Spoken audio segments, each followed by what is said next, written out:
Howdy, howdy ho. Okay, gonna try to sound like I got energy. Like my soul is not being crushed by having to work every day in order to have a place to sleep in order to wake up and do it again the next day. Here we go. This was my first venture into the Nioh series, and it wasn't hard for me to quickly surmise that Nioh is essentially a hybridization between the hyperactive speed of Ninja Gaiden with the difficulty of Souls. But of course the core question is if this actually pans out. It's necessary to know that this game is, at its core, a difficult game. Despite the speedy, complex, and absolutely wonderful stance-based combat system, and even the ace-up-your-sleeves provided by Guardians to give you a flamboyant edge, you'll just die without exception like the sun sets and rises each day. And therein lies an interesting part of gameplay. As hard as this game is, it seems to favor the idea of co-op play, particularly more so in Nioh 2. In fact, Nioh 2 even adds the ability to leave an NPC version of yourself behind for other players to call in for assistance. This is where you have to make a judgment call because sometimes the bosses are just cheesing you and it's not worth the time to solo. So outside of the quietude of Souls-like exploration, you'll find yourself up against a number of lethal beings, and even mid-tier enemies can be your end rather quickly, though some form of help is always around the corner. The rest of your time is spent preparing yourself, and that's where I think it's worth noting that the equipment management is old school awful. There is such a thing as too much gear to go through. Furthermore, the way skill unlocks are laid out in both games is rather unintuitive, so when it comes to the UI, things can be a bit daunting. There are also more complex functions like managing your guardians and soul cores in Nioh 2, but there's that reminder that sometimes less is more. To add more administrative tasks, there's also the Forge, but I honestly found that to be more for hardcore purists angling for a perfected build, as I could steadily move through gear I picked up and was just fine. So far then, the answer is yes. This hyperspeed combat system pans out, and though you can die in the blink of an eye, you also have the added benefit of getting help when you need it.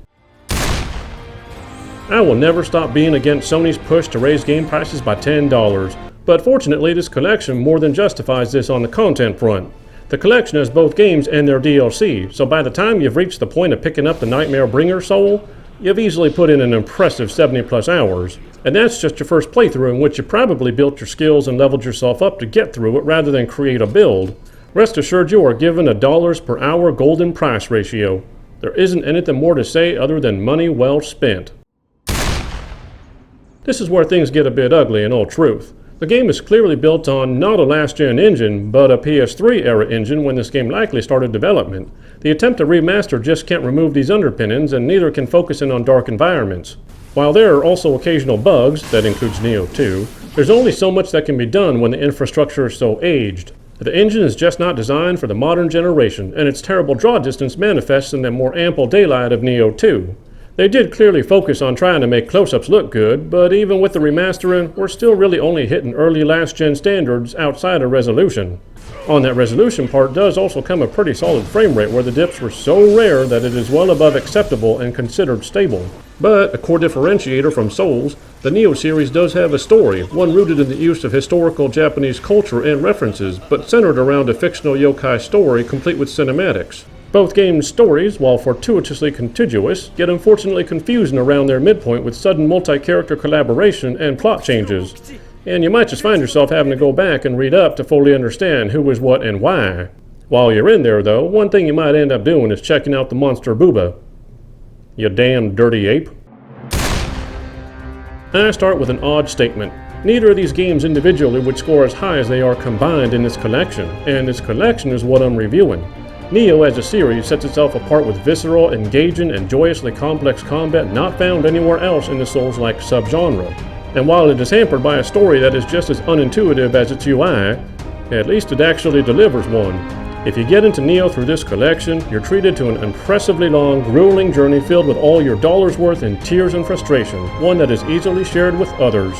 Sure, its visuals are not at all impressive on current-gen hardware, but these two games combined saw me turning on my PS5 every night until the end, and that says everything it needs to. I give the Nioh collection a 9 out of 10. See you next time on the Gaming 5. I don't know so much that it sounded like I had energy more than I did change the tone of my voice.